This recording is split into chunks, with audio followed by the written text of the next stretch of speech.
하나님의 말씀은 누가복음 21장 25에서 36절입니다. 누가복음 21장 25에서 36절 한 절씩 교독합니다. 그리고 해와 달과 별들에서 징조들이 나타나고 땅에서는 민족들이 바다와 파도의 성난 소리 때문에 어쩔 줄을 몰라서 괴로워할 것이다.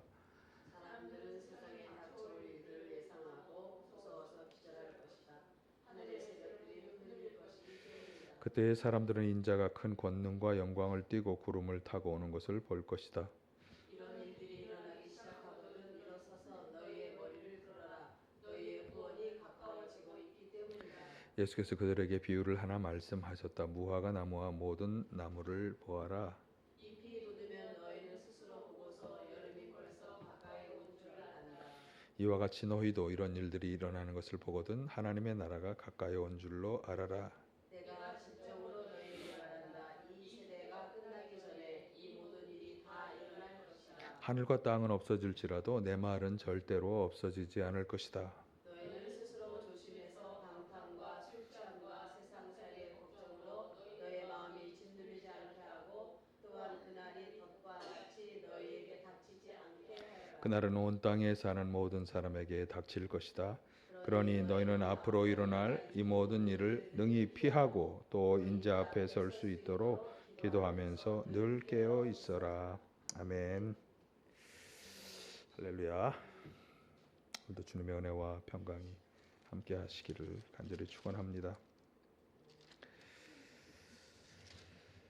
오늘 본문 말씀은 우리가 25절부터 보았습니다만 21장 5절부터 시작되는 긴 말씀의 일부분입니다. 그러니까 예수님과 예수님의 제자들은 예루살렘 성전에 관한 대화를 나누었는데 그 성전이 돌 한 개도 돌 위에 남지 않고 다 무너질 거다라고 하는 예수님의 말씀을 듣고서 제자들은 그런 일이 언제 일어나겠습니까? 이렇게 질문을 했어요. 그 질문에 대한 대답이 이제 예수님이 하신 말씀이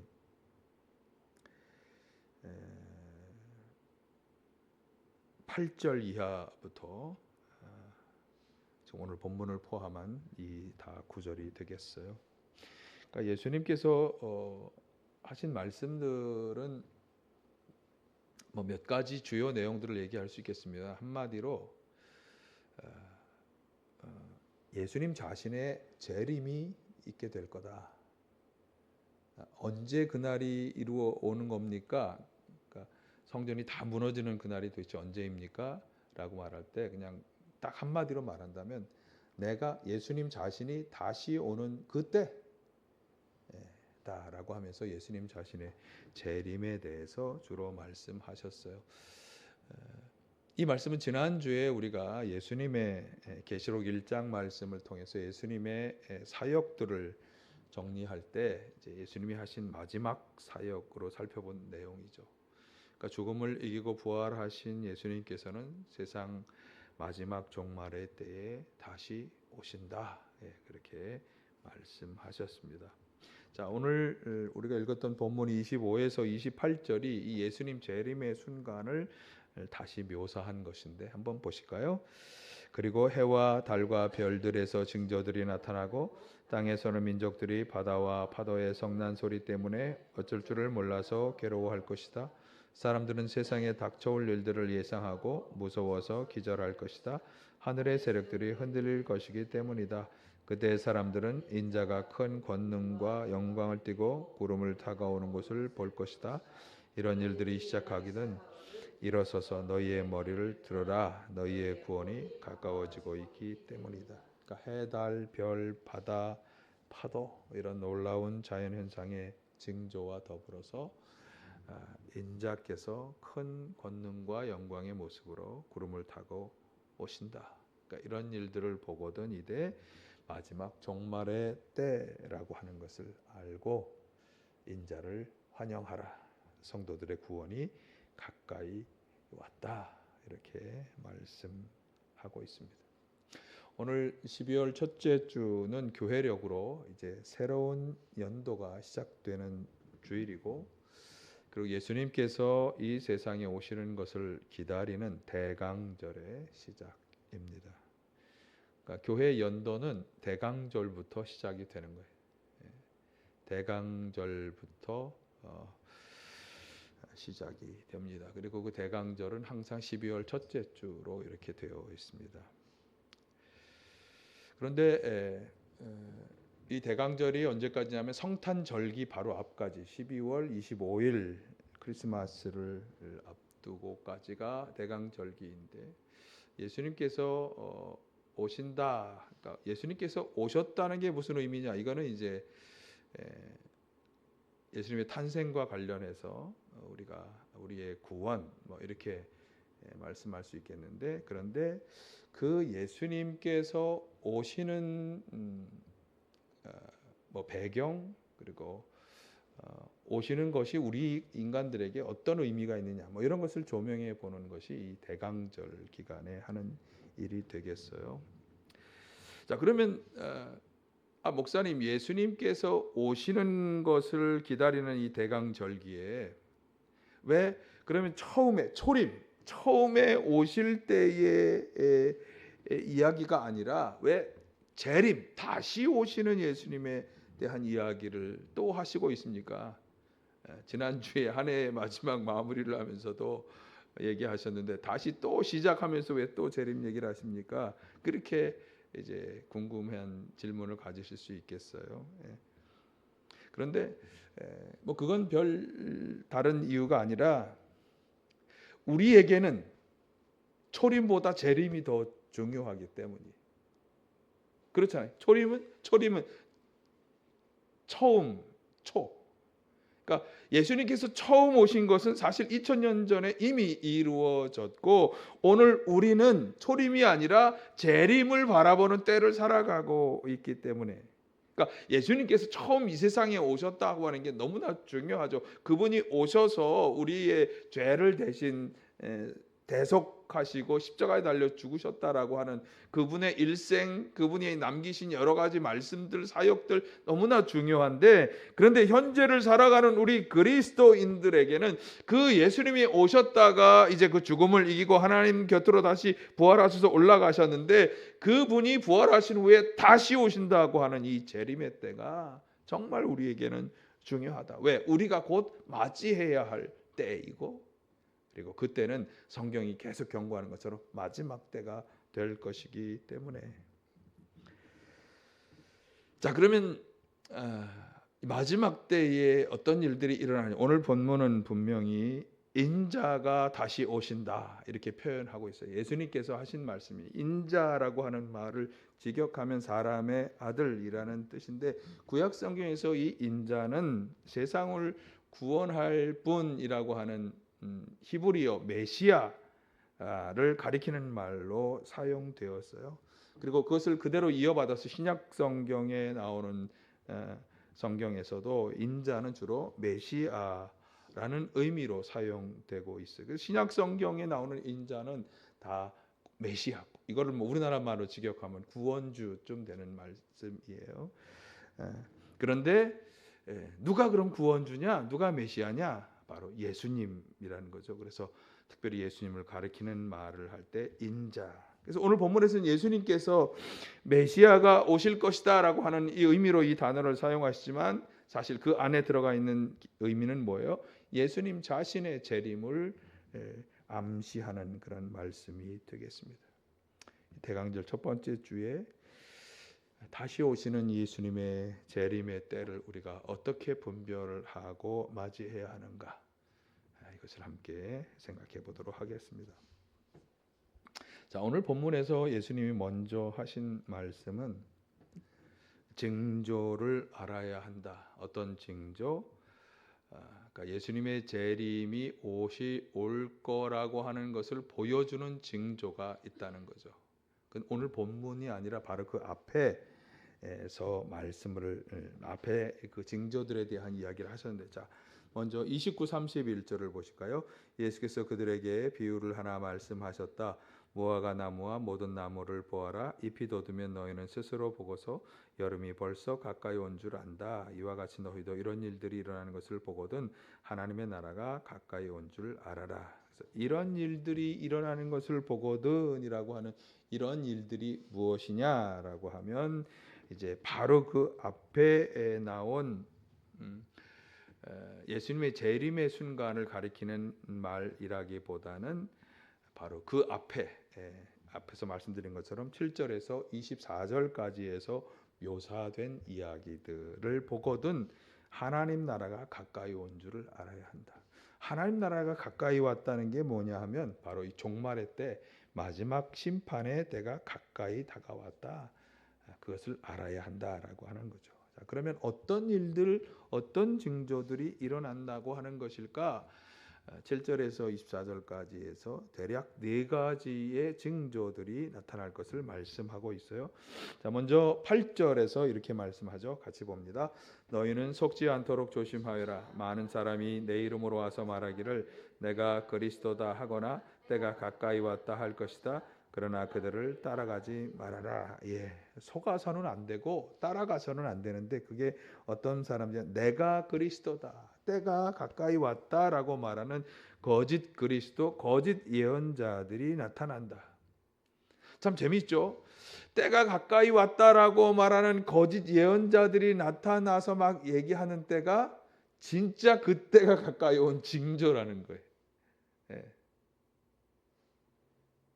재밌어요, 그죠? 때가 가까이 왔다고 얘기하는 거짓 예언자들의 이야기가 진짜 그때가 가까이 왔다고 하는 징조가 된다. 평행 본문인 마태복음에는 좀 더 많은 사례가 나오는데 제가 한번 읽어드릴게요. 24장 4, 5절에 보면 누구에게도 속지 않도록 조심하여라. 많은 사람이 내 이름으로 와서 말하기를 내가 그리스도이다 하면서 많은 사람을 속일 것이다. 11, 12절 또 거짓 예언자들이 많이 일어나서 많은 사람을 홀릴 것이다. 그리고 불법이 성하여 많은 사람의 사랑이 식을 것이다. 23, 24절 그때 누가 너에게 말하기를 보시오 그리스도가 여기 계시오 혹은 아니 여기 계시오 하더라도 믿지 말아라. 거짓 그리스도들과 거짓 예언자들이 일어나서 큰 표징과 기적을 일으키면서 할 수만 있으면 선택받은 사람들까지도 홀릴 것이다. 거짓 그리스도, 거짓 예언자들의 활동이 아주 활발하게 불법, 거짓 사랑, 큰 표징과 기적 이런 것을 통해서 사람들을 홀리고 미혹한다.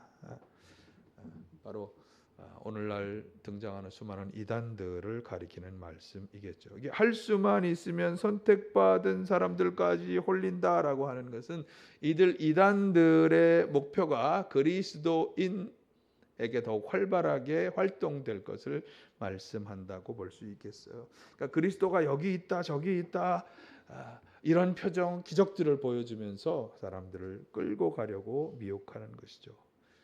우리 주변에 이런 이단들이 참 많이 있잖아요. 신천지, 여호와의 증인, 은혜롭 교회, 만민중앙교회, 안산홍 증인회, 통일교, 구원파.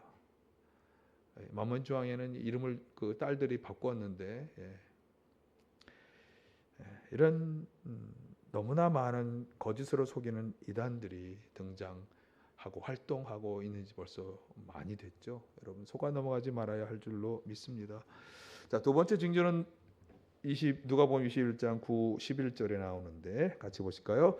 전쟁과 난리의 소문을 듣더라도 두려워하지 말아라. 이런 일이 반드시 먼저 일어나야 한다. 그러나 종말이 곧 오는 것은 아니다. 민족이 일어나 민족을 치고 나라가 일어나 나라를 칠 것이다. 큰 지진이 일어나고 곳곳에 기근과 역병이 생기고 하늘로부터 무서운 일과 큰 징조가 나타날 것이다. 전쟁, 분쟁, 지진, 기근, 역병 또 하늘로부터 무서운 일들이 나타난다. 물론 인류 역사에 전쟁이 없었던 적은 없고 기근이 없었던 적도 없고 지진, 역병도 다 몇 차례씩 나타났지만 종말은 오지 않아. 그러니까 모든 전쟁, 기근, 지진 이런 것이 다 징조는 아니겠죠. 그러나 이런 일들이 벌어질 때 우리는 뭔가 심상치 않은 일이 벌어지고 있다라고 하는 것을 느낄 수가 있어요. 러시아와 우크라이나 전쟁, 이스라엘 중동 지역의 분쟁은 원자재의 씨를 말리면서 전 세계의 물가를 폭등시키고 있고 원유값을 폭등시키고 있고 아주 살기가 어렵게 만드는 지경이 계속되고 있어요. 끊어지지도 않아. 스페인의 지난번에 폭우 영상을 보셨나요? 바로 얼마 전에 사람들이 막 24시간 안에 막 그 1년에 내려야 할 비가 다 내렸다고 그러잖아요. 마을과 막 모든 것들이 다 휩쓸려 내려가는 사람들이 종말이라고 그렇게 말하더라고요. 영상을 보니까. 우리나라에 지금 덮칠 이런 폭설, 우리나라도 수십 년 만에 11월 달에 이렇게 많은 눈이 처음 내렸다고. 전혀 예상하지 못한 기상이변들이 속출하고 있는데 종말의 징조가 아니라고 우리가 말할 수 있을까? 성경이 다 얘기하고 있는 것들과 유사한 흐름이 나타나고 있습니다. 세 번째 징조는 누가복음 21장 12에서 19절에 나오는데, 자 먼저 12, 13절을 보실까요? 그러나 이 모든 일이 일어나기에 앞서 사람들이 너희에게 손을 대어 박해하고 너희를 회당과 감옥에 넘겨줄 것이다. 너희는 내 이름 때문에 왕들과 총독들 앞에 끌려갈 것이다. 그러나 이것이 너희에게는 증언할 기회가 될 것이다. 또 16, 17절도 볼까요? 너희의 부모와 형제와 친척과 친구들까지도 너희를 넘겨줄 것이요 너희 가운데에서 더러는 죽일 것이다. 너희는 내 이름 때문에 모든 사람에게 미움을 받을 것이다. 그러니까 예수 믿는 그리스도인들, 내 이름, 예수님이 하신 말씀이니까 예수님을 믿는다라고 하는, 예수 이름을 믿고 나아간다라고 하는 그리스도인들이 그 신앙과 믿음 때문에 박해를 당하고 환난을 당하고 미움을 받게 된다. 심지어 죽임도 당할 것이다라고 말씀하고 있습니다. 뭐 우리나라는 아직 그런 형편이 아닙니다만, 뭐 공산권, 아랍권, 그리고 지금 가장 염려되는 것 중에 하나가 세상의 법과 포괄적 차별주의 금지법이라는 걸 말씀을 드렸죠. 세상의 법과 하나님의 법이 충돌을 일으킬 때 그들은 소수인권을 보호해야 한다는 측면으로 동성애자들을 보호해야 한다고 얘기하지만 동성애자들을 향해서 죄다라고 얘기하는 그리스도인들이 오히려 법을 어긴 사람이 되어서 감옥에 갇혀가는 형상이 이제 선진국에서 벌어지고 있고, 우리나라에도 그 법이 통과되면 저같이 이렇게 얘기하는 사람은 누구 신고하면 이제 잡혀 들어가게 되는 그런 법. 이런 일들 안타깝지만, 자 그런데 18절에 보면 또 뭐라고 말씀하는가 하면 머리카락 하나도 잃지 않을 것이다. 너희는 참고 견디는 가운데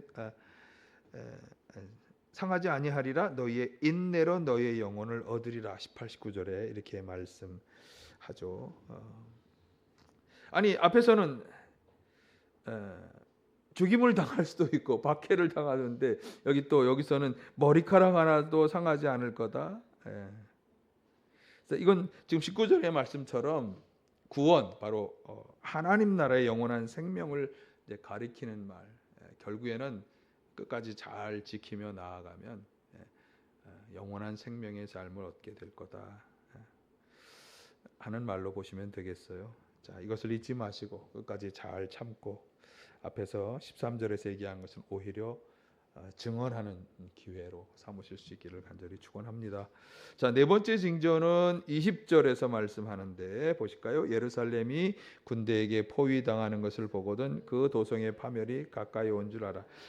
예루살렘은 하나님의 도성을 의미하는 아주 상징적인 단어죠. 그 하나님의 도성이 이방인들에게 점령을 당한다라고 할 것을 말씀하는데, 같은 내용을 얘기하는 평행 본문에서는 이것이 무슨 내용인지를 아주 잘 드러내는 내용들이 나와요. 마태복음 24장 15절 보실까요? 너희는 예언자 다니엘이 말한 바 황폐하게 하는 가증스러운 물건이 거룩한 곳에 서 있는 것을 보거든 읽는 사람은 깨달아라. 그때 유대에 있는 사람들은 산으로 도망하여라. 황폐하게 하는 가증스러운 물건이 거룩한 곳에 선다. 이걸 뭐 어떤 분들은 이 말씀이 쓰여지는 그러니까 기원 후 80에서 100년 사이 이루어지는 일이라 이렇게 이것을 비유적으로 너무 볼 필요가 없다라고 얘기하는 사람들도 있지만, 우리가 볼 때 이 말씀은 여기 거룩한 곳은 어딜까요? 황폐하게 하는 거룩한 곳, 성전이 황폐화되고 더럽혀질 것을 말씀하는 표현으로 우리가 받아들여야 됩니다.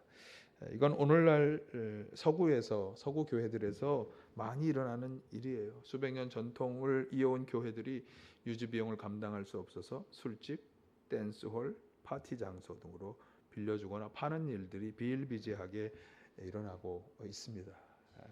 이것들을 보면서 지금 이 본문의 일들이 이루어짐을 알 수 있어요. 그러니까 이런 징조들이 나타나는 것을 이제 볼 때 예수님의 재림이 가까이 다가왔구나라고 하는 것을 알아야 한다.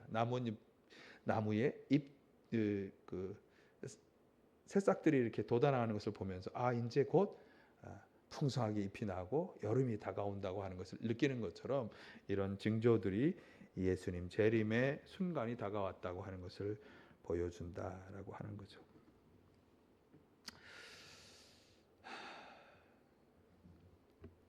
여러분, 이 징조들과 재림의 순간, 예수님의 재림이 이루어진다고 하는 것을 꼭 기억하시고 끝까지 믿음을 지키며 주님의 재림의 날을 준비하시기를 간절히 축원합니다. 사실 예수님께서 오늘 본문의 말씀을 하셨을 때 예수님은 이 마지막 종말의 날이 곧 올 거라고 생각하셨어요. 누가복음 21장 32, 33절에서 이렇게 말씀하셨어요. 내가 진정으로 너에게 말한다. 이 세대가 끝나기 전에 이 모든 일이 다 일어날 것이다. 하늘과 땅은 없어질지라도 내 말은 절대로 없어지지 않을 것이다. 그러니까 이 세대가 끝나기 전에 이 모든 일이 일어나고 반드시 이루어진다. 아주 종말이 임박했다. 이 세대가 끝나기 전이라고 우리가 본속 한 세대를 30년으로 본다면 예수님은 아주 종말의 날이 임박했다. 그래서 예수님은 임박한 종말론의 확신으로 사셨던 분, 넘겨보세요. 그것을 우리가 분명히 알 수 있어요. 임박한 종말론의 확신으로 사셨던 분. 사실 이 임박한 종말론의 측면에서 보니까 예수님의 산상수훈의 설교들을 우리가 더 잘 이해할 수 있어요. 특별히 마태복음 5장의 팔복의 말씀으로부터 시작된 산상수훈의 말씀들은요, 사실 우리가 행하기 참 어려운, 그래서 하나님 나라에서나 이룰 수 있는 그 나라의 윤리들이다 이렇게 생각해 왔어요. 그래서 우리는 이것을 목표로 가능한 그러한 삶을 살려고 노력해야 하는 그런 어떤 노력의 기준 정도로만 생각해 왔지만, 지금 오늘 제가 말씀드린 것처럼 예수님께서는 종말의 날이 정말 임박했다, 얼마 남지 않았다라고 생각하며 이 말씀을 하셨다면, 그러면 이 우리가 막연히 어떻게 그거 다 실천해? 뭐 겉옷을 달라면 속옷까지 벗어주고 오리를 가라면 심리까지 가지고 그걸 어떻게 다 그렇게 하지라고 생각했던 일들이 사실은 우리가 이제 곧 다가올 그날을 생각하며 지금 막 실천해야 할 일들이라고 하는 측면에서 예수님께서는 당신의 백성들이 이러한 일들에 열심을 낼 것을, 지금 당장 열심을 낼 것을 요청하는 그런 말씀이었어요. 마태복음 5장 7장의 말씀들을 제가 몇 가지로 정리해봤는데 한번 보실까요? 소금과 빛으로 살아가라. 화를 내거나 미워하지 말아라. 음욕과 간음을 철저히 배격하라. 보복하지 말고 원수를 사랑하라. 올바른 자선행위, 올바른 기도, 올바른 금식을 하라. 재물을 하나님처럼 섬기지 말라. 근심과 걱정을 내려놓으라. 다른 사람을 심판하지 말라. 구하고 찾고 두드리라. 좁은 문으로 들어가라. 선한 일의 열매를 맺으며 하나님의 뜻을 온전히 행하는 사람이 되라.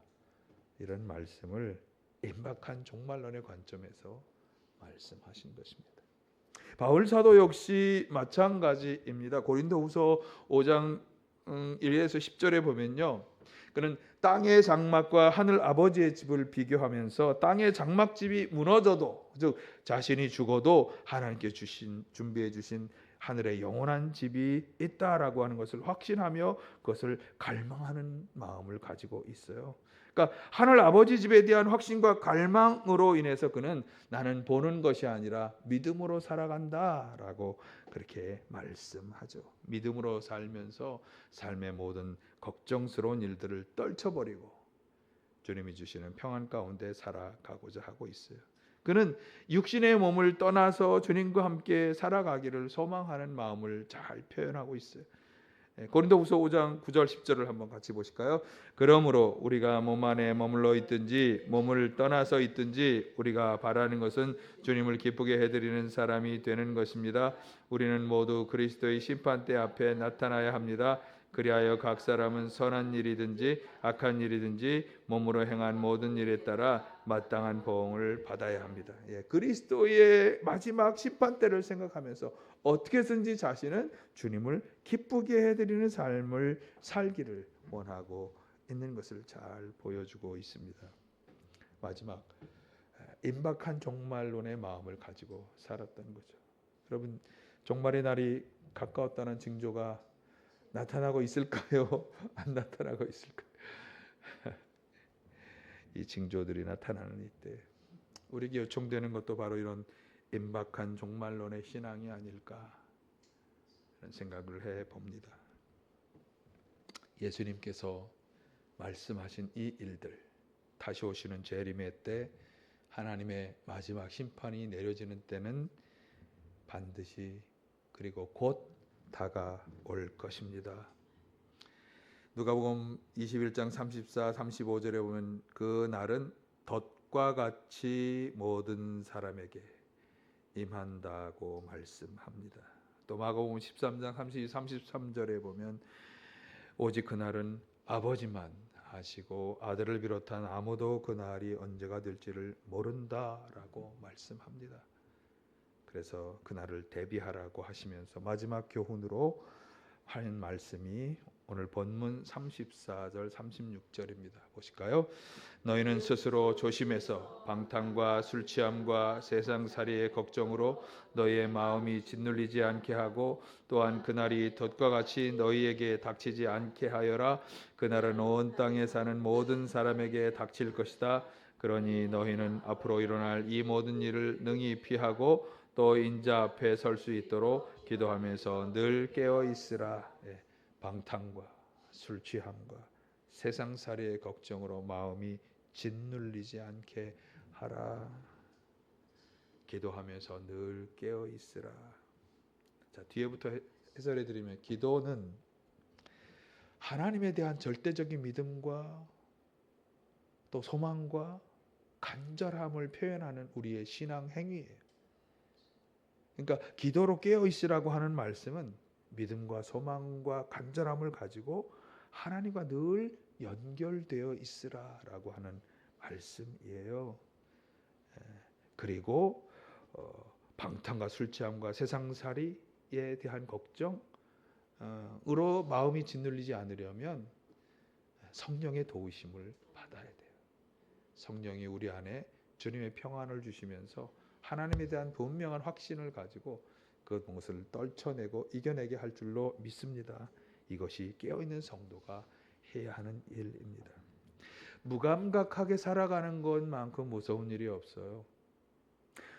오리들은 추위를 잘 타지 않기 때문에 겨울에 얼음이 오는 것을 모르고 있다가 이제 살얼음이 지면서 그 자리에 그냥 꽁꽁 얼어붙어 죽게 되는 경우들이 있다고 그래요. 왜 이렇게 되지 하면서 좀 움직이고 이렇게 좀 하면 괜찮은데 아무 감각 없이 있다가, 그러니까 깨어서 준비하지 않으면 그렇게 되는 것입니다. 그러면 깨어 있는 성도가 해야 하는 일을 제가 마지막으로 다시 한번 정리했어요. 첫째, 징조들을 보면서 마지막 그날이 가까워 왔다. 오늘 설교의 제목처럼 우리의 구원이 가까워지고 있다. 꼭 깨닫게 되시기를 바라고요. 두 번째, 마지막 종말의 날이 곧 다가올 것이기 때문에 임박한 종말론의 신앙으로 무장되시기를 바라요. 그리고 세 번째, 방탕과 술 취함과 걱정의 마음을 성령의 도우심으로 새롭게 해서 이겨내실 수 있기를 바라고, 네 번째, 믿음, 소망, 간절함을 담은 기도로 늘 하나님과 연결하여 살아가시기를 바랍니다. 그것이 깨어 마지막 그날을 잘 준비하는 성도의 삶입니다. 그런 삶을 살아가시기를 간절히 축원합니다.